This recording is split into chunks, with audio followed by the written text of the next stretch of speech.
महाभारत का युद्ध समाप्त हो चुका था। कौरवों की सेना नष्ट हो गई थी, दुर्योधन मारा जा चुका था और पांडव विजय प्राप्त कर चुके थे। लेकिन उस युद्ध की सबसे भयावह रात अभी बाकी थी। द्रोणाचार्य का पुत्र अश्वत्थामा गुरु द्रोणाचार्य का इकलौता पुत्र था। बचपन से ही उसे अपार शक्ति, दिव्य अस्त्रों का ज्ञान और क्रोध विरासत में मिला था।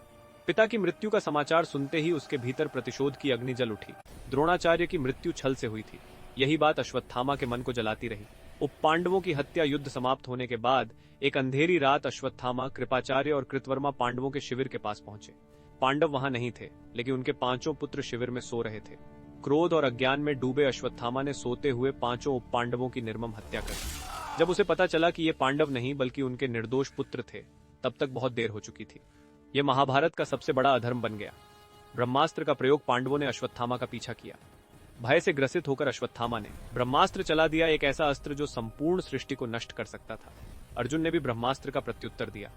दोनों अस्त्रों के टकराने से संसार का विनाश निश्चित था। तभी भगवान श्री कृष्ण प्रकट हुए और दोनों को अस्त्र वापस लेने का आदेश दिया।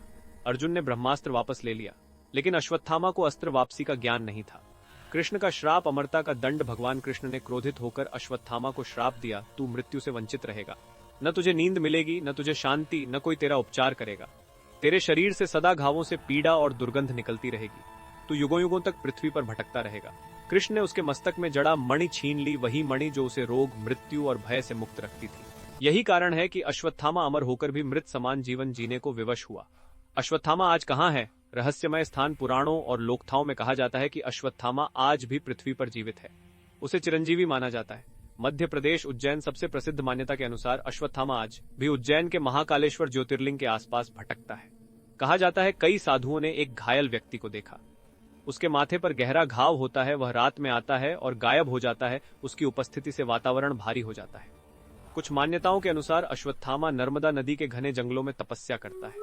वह कभी कभी साधुओं से औषधि मांगता है, लेकिन कोई उसे पहचान नहीं पाता।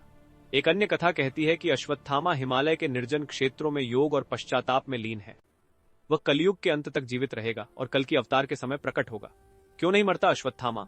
क्योंकि उसे मृत्यु का वरदान नहीं, बल्कि मृत्यु से वंचित होने का श्राप मिला था। अमरता यहाँ वरदान नहीं, बल्कि सबसे भयानक दंड है। कलयुग का संदेश अश्वत्थामा की कथा हमें सिखाती है, क्रोध सबसे बड़ा विनाशक है। अधर्म का फल तुरंत नहीं, लेकिन निश्चित होता है। मृत्यु कभी कभी मुक्ति होती है, अमरता नहीं।